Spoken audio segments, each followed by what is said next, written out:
सभी प्यारे छात्रों का एक बार फिर से स्वागत है और अध्याय 5 में आगे बढ़ते हुए अब हम करेंगे उदाहरण 13। उदाहरण 13 में हमें एक एपी दी गई है 24, 21, 18 डैश डैश डैश और इन्होंने पूछा है कि कितने पद लिए जाएं ताकि योग 78 हो। तो ये सवाल थोड़ा सा अलग है। इसमें योग पहले से ही दे रखा है अपन को 78, लेकिन कितने पद लिए जाएं तो यहाँ पे इस चीज को अंडरलाइन करने की जरूरत है कि कितने पद, यानी यहाँ पे पदों की संख्या पूछी गई है, यानी n का मान पूछ लिया है जबकि योग दे दिया गया है। तो ये तो ऐसा ही हुआ जैसे एस एन बराबर आपको 78 दे दिया हो, क्योंकि n ज्ञात करना है लेकिन योगफल पता है। तो क्या ज्ञात कर लोगे? बिल्कुल आसानी से ज्ञात कर लोगे, क्योंकि एस एन का फॉर्मूला आप तोड़ोगे n/2 2a plus n-1 into D. ये फॉर्मूला बना के बराबर में 78 लिख सकोगे। ए और डी एपी दे देगी तो n का मान आपको ज्ञात करने से कोई भी नहीं रोक सकता। तो ये था लॉजिक इसका। चलिए करते हैं। सबसे पहले क्या लिखेंगे? एपी जो हमें दी गई है वहीं से स्टार्ट करेंगे। तो हम लिखेंगे दी गई एपी, और ये जो एपी दी गई है उसको लिख लेते हैं 24, 21, 18। ठीक है, और इसके बाद डैश डैश डैश लगा देंगे। अब कितने पद लिए जाएं तो n तो वैसे भी ज्ञात करना है। पहले हम जब भी हमें कोई एपी दी गई हो तो हम प्रथम पद और सार्वंतर तो तुरंत निकालते हैं, ये हमारा नियम ही है। तो हम हेडिंग लगाएंगे प्रथम पद। प्रथम पद को हम a से दर्शाते हैं, तो a बराबर बता दो कितना है। पहला पद ही कहलाता है जो कि 24 है। ठीक है, ये तो कर लेंगे। अब सार्व अंतर आप हेडिंग डालोगे। ठीक है, सार्व अंतर। सार्व अंतर को हम d से दर्शाते हैं। ठीक है, तो d क्या करेगा? कैसे पता करोगे? d दूसरे नंबर के पद में से पहले नंबर का पद घटा दोगे, यानी 21 में से घटाओगे 24, तो बराबर के नीचे बराबर। अब 24 में से 21 गया तो माइनस का 3 बच जाएगा। अब n का मान ज्ञात करना है, तो हम यहां पे दिखा भी देंगे कि n बराबर है क्वेश्चन मार्क, और n पद का योग जो दिया गया है वो 78 है। तो लिखेंगे तथा सबसे आखिरी में लिखेंगे कि n पदों का योग जो है, यानी कितने पदों का योग 78 होगा। तो हमें ये पता है कि कितने पदों का योग 78 होगा, तो हम ये भी तो मान सकते हैं कि माना n पदों का योग 78 होगा।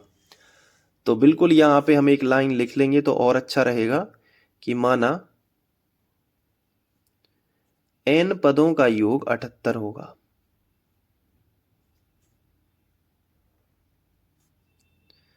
और ऐसी भाषा टॉपर ही लिखते हैं, और अगर आपको टॉपर बनना है तो जरूर लिखना चाहिए। ठीक है, क्योंकि अगर जीवन में लक्ष्य बड़ा है तो फिर मेहनत उसके आगे होगी ही अपने आप। लक्ष्य ही नहीं है कुछ तो मेहनत नहीं होगी। तो एस एन बराबर कितना होगा? 78। ठीक है, अब थोड़ा अच्छा लगा देखने में भी समझने में भी। अब एस एन का जो मान है वो कैसे आ सकता है? एस एन होता है n/2। इसको याद ही कर लो, बिल्कुल बार बार ये फॉर्मूला लगेगा। n/2 2a plus n-1 into D. और जिसको ये फॉर्मूला याद है वो कमेंट करके बताएगा कि हाँ हमें याद है ये formula. 2a plus n-1 into d कोष्टक बंद और बराबर 78। यानी एस एन को हमने तोड़ के लिख लिया, बराबर 78। बस कुछ नहीं करना है, ए और डी के मान रख दो, एन का मान ऑटोमेटिक आएगा। तो n/2 लिखा रहने दो। 2a का मान कितना है देख लो, 24 है ना, तो कोष्टक में यहाँ पे 24 रख दो। प्लस है तो प्लस लगा दो, फिर n-1 ज्यों का त्यों लिखो, और d का मान -3 है तो उसको भी लिख लो। अब कोष्टक करके बंद, बराबर 78 लिख दो। ठीक है, बन जाएगा। अब n/2 बड़े कोष्टक के अंदर जो भी है इसको सॉर्ट आउट करना है पहले। 24 दूनी 48। अब यहां पे प्लस है तो प्लस। अब यहां पे हैं 2 कोष्टक, तो इसका -3 का गुणा n में भी होगा और -3 का गुणा -1 में भी होगा, तो ये दोनों कोष्टक हट जाएंगे। तो करो फिर, -3 का गुणा n में होगा तो ये तो गड़बड़ होगी क्योंकि माइनस ही आएगा, तो ये प्लस हमने पहले से लगा के गलती कर दी, माइनस लगाएंगे, ठीक है, क्योंकि प्लस माइनस का माइनस हो रहा था। 3 का n में करेंगे तो 3n, फिर माइनस माइनस का क्या हो जाएगा प्लस, और 3 एकम 3। तो ये कोष्टक के अंदर की चीजें हट गई, कोष्टक छोटा कोष्टक हट गया पूरी तरीके से, और बराबर कितना हो गया 78। अब इसको और देख लो, क्योंकि ये भी संख्या है और ये भी संख्या है, तो अभी कोष्टक के अंदर और हो सकता है, तो बाहर की चीजें अभी रिपीटेड मोड में चलेंगी। 48 और 3 जोड़ लो, 49 50 51। तो 48 में 3 जोड़ा तो 51 हो गया, और माइनस का कितना था 3n, और बराबर कितना चल रहा है 78 चल रहा है।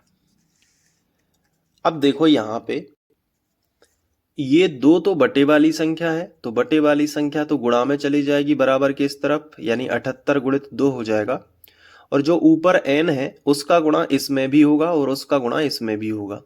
फिर से समझ लो, n के बटे में 2 है तो ये बटे वाली संख्या है, जिसका पक्षांतर बराबर के इस तरफ हम गुणा में कर सकते हैं। जब गुणा वाली संख्या बटे में आ सकती है तो फिर बटे वाली संख्या गुणा में भी जा सकती है आवश्यकता पड़ने पर, और हमें यहाँ पे आवश्यकता है क्योंकि ये भी संख्या है और ये भी संख्या है, तो यहाँ इसका गुणा हो सकता है। तो अगले स्टेप में क्या होगा कि एक तरफ तो हम गुणा करेंगे और एक तरफ इसको बटे की संख्या को गुणा में पहुंचा देंगे। तो 51 का n में होगा गुणा, तो 51n हो जाएगा, माइनस है तो माइनस, और n का गुणा 3n में होगा तो 3n वर्ग हो जाएगा, क्योंकि n का गुणा केवल n में होगा। जैसे x का गुणा x में होता है ना, वैसे n का गुणा n में हो जाएगा, तो n², बाकी संख्या ज्यों की त्यों, बराबर। अब यहाँ पे दूसरे तरफ 78 गुणित 2 हो जाएगा, क्योंकि ये इस तरफ आ गया।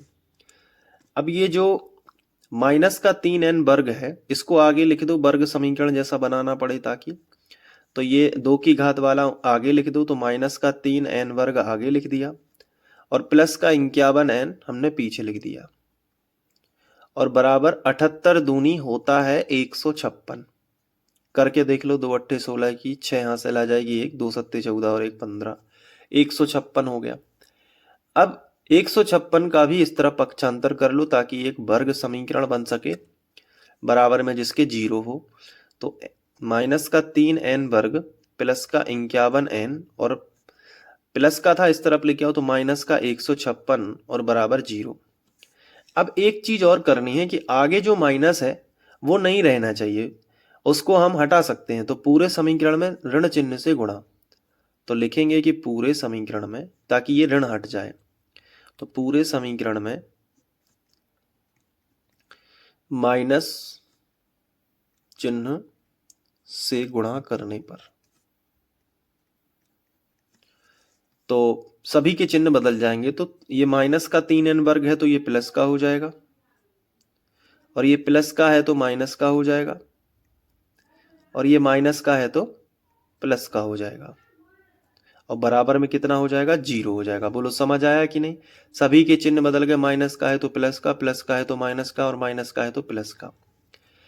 अब यहां पे अगर हम देखें तो क्या पूरे समीकरण में 3 से भाग जा रहा है क्या?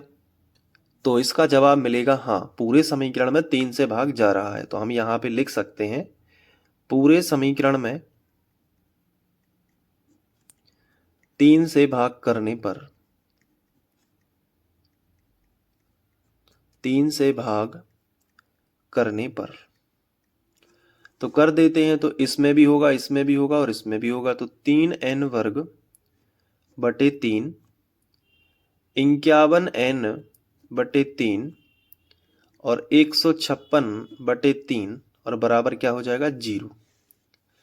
देखो सभी पदों के बटे में 3 कर दिया, तो यहाँ तो 3 से 3 कट जाएगा, तो क्या आ जाएगा n वर्ग, यहाँ 17 तिया 51, तो यहाँ 17 n बचेगा माइनस का, और यहाँ 3 5 15 और 3 दूनी 6, यानी प्लस में आ जाएगा 52 और बराबर आ जाएगा 0। तो ये हुआ एक वर्ग समीकरण। अब इसको आगे सॉल्व करना है, तो मैंने नेक्स्ट पेज लगा दिया है, या फिर मैं इसको पहले यहाँ पे लिख लेता हूँ, n वर्ग माइनस 17n प्लस 52 बराबर 0। अब इसको ऊपर के पेज को हटा देते हैं। ये देखो, अब ये हो गया वर्ग समीकरण, तो इसे हमें तोड़ना पड़ेगा, यानी गुणनखंड विधि से हम इसे तोड़ेंगे, गुणनखंड विधि से। तो इसके लिए क्या करना होगा, आखिरी वाली संख्या का गुणा पहले करेंगे, तो या फिर डायरेक्ट समझ लो, 13 चौके 52 होता है और 13 और 4 17 होता है। तो माइनस का 17 चाहिए तो माइनस का 13 ले लो, माइनस का 4 ले लो। तो n वर्ग माइनस का 13n, आगे पीछे कहीं भी लिख सकते हैं, माइनस का 13n माइनस का 4n, तो टोटल 17n हो जाएगा। तो इसको ऐसे तोड़ दिया और पहले की संख्या और आखिरी संख्या ज्यों की त्यों, अब बराबर 0। अब इन दो पदों से अलग कॉमन निकालेंगे और इन दो पदों से अलग कॉमन निकाल देंगे। यहाँ n है, यहाँ n है, n कॉमन आएगा तो n माइनस 13 बचेगा, क्योंकि n तो निकल गया तो एक n बचेगा, माइनस है तो माइनस, यहाँ n निकल गया तो 13 बचेगा।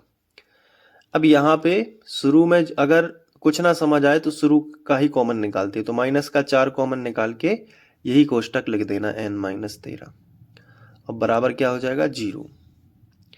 अब ये दो जगह कोष्टक लिखा है तो इसको एक जगह लिख दो, तो n माइनस 13। मैंने बहुत सिखाया है आपको वर्ग समीकरण में ये सब करना, इसलिए यहाँ पे थोड़ा शॉर्ट में बता रहा हूँ। तो n माइनस 13 दो जगह है तो एक जगह लिख लो, और n माइनस 4 जो है एक जगह लिख लो। अब बराबर कितना हो जाएगा, 0। अब पहले कोष्टक के बराबर 0 ले लो और फिर दूसरे कोष्टक के बराबर भी 0 ले लो, तो n माइनस 13 बराबर 0, या फिर हम कह सकते हैं कि n माइनस 4 बराबर 0। अब ये माइनस का 13 इस तरफ निकल आ गया तो प्लस का हो गया, तो n बराबर प्लस 13, एक ये हो जाएगा, और एक हो जाएगा माइनस का 4 इस तरफ आया तो प्लस का 4, तो n बराबर हो जाएगा प्लस 4। समझ पा रहे हो ना। तो n की यहाँ पे दो वैल्यू हो जाएंगी, तो हम लिखेंगे कि n के दोनों मान संभव हैं, क्योंकि दोनों ही पॉजिटिव हैं, प्लस वाले हैं।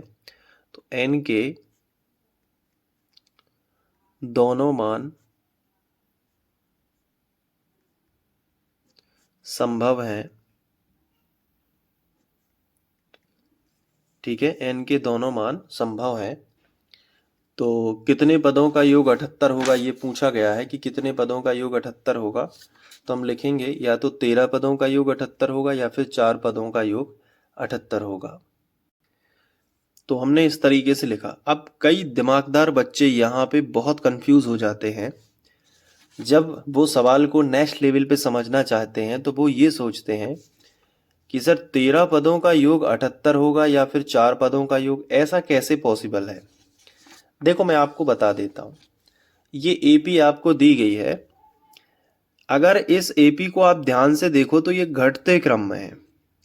तो ये घटते घटते अगर चौथा पद भी आ जाएगा, जैसे सार्वंतर -3 है तो 18 में 3 और हम घटा देंगे, तो अगला पद हम प्रेडिक्शन में ले सकते हैं कि 15 होगा।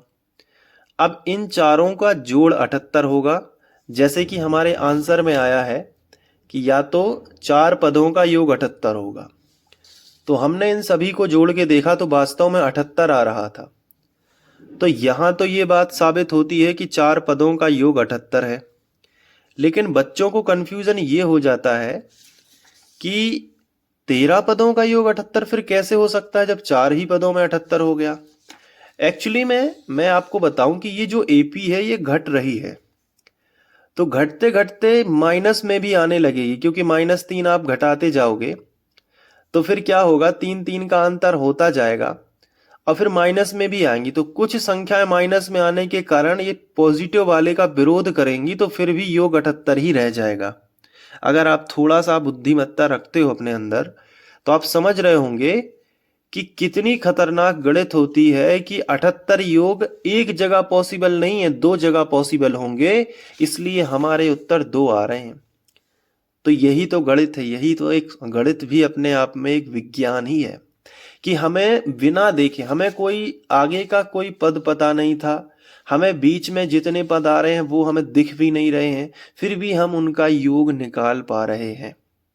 तो जिन लोगों ने ये फॉर्मूला दिया, ये सूत्र बनाए, वो तो बहुत महान, बहुत इंटेलिजेंट रहे होंगे कि हमें 4 पद तक का पता चल रहा है, 4 पद तक को तो हम निकाल सकते हैं, लेकिन 78 पद जब हम यहाँ पे 13 पद और लिखेंगे तो उनका योग भी 78 ही होगा, ये तक पता चल रहा है।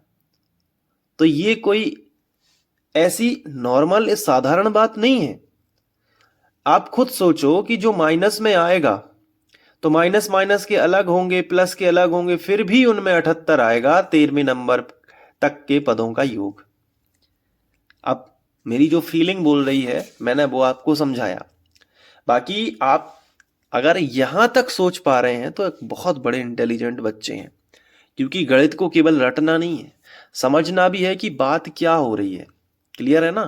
तो ये है उदाहरण 13। आइए अब इसको अच्छे से लिख लेते हैं। तो यहां से लिखना स्टार्ट करिए, इसके बाद यहां से, इसके बाद यहां से, फिर ये, इसके बाद यहां, फिर इसके बाद यहां। ठीक है? तो उम्मीद है कि ये सवाल आपको अच्छे से समझ आ गया होगा। मिलते हैं नेक्स्ट वीडियो लेक्चर में। बाकी के वीडियोस देखने के लिए प्लेलिस्ट जरूर ट्राई करें। Thank you.